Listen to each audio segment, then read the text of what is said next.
Hello and welcome everybody. CEI stock or Cambridge Energy stock today. Let's start step by step with easy price prediction.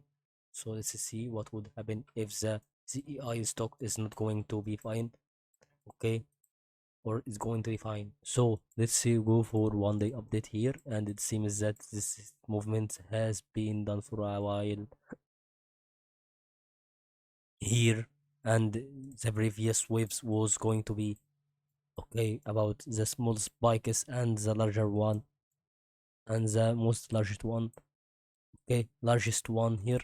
Think about what we want on CEI. So let's see what would happen if the CEI is not going to have such the strange thing of these things.